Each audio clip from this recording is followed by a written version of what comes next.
u Beograd je imao 804. 2/3 muslimana. Preko 300 džamija, po nekima 270, 330, nebitno. Ostala je jedna.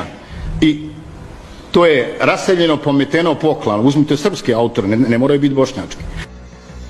1800. godine na Balkanu bilo, pazite sad ovo, 55% muslimana. Danas ne vjerujem da ima 5% kad saberete Bugarsku, Grčku, Srbiju, Bosnu i Hercegovinu. Znači to je bio projekat, to je bio plan. Ti muslimani su nestali u tišini. Gore nego Haman ko Indijanci. I o tome se šutilo, o tome se ne zna, o tome ni danas nije popularno govoriti, čak u današnjoj Bosni i Hercegovini. Jer imate bošnjačku pamet, svijest, ne znam ni ja kako. Haj Boga ti pusti, bilo, prošlo. Nije problem, zaboravljam ovog trena, ako mi garantirate da se neće ponoviti.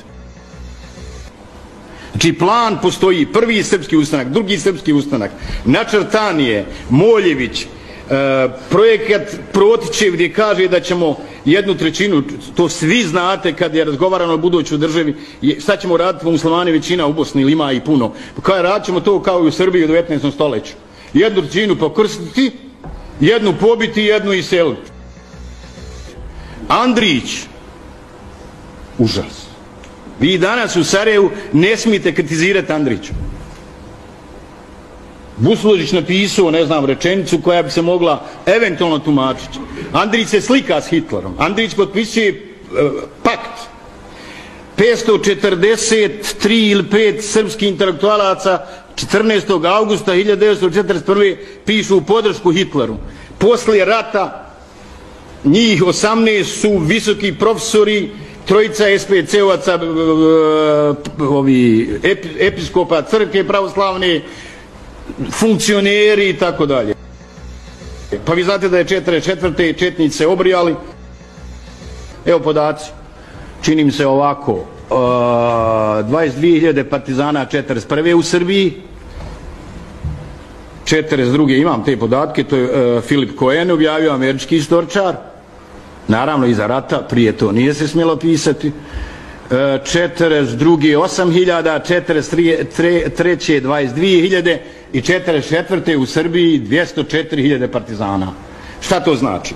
To znači da su se obrijali, zadržali četničku svijest i zauzeli poziciju. I nastavili posao koji su radili u Kraljevini.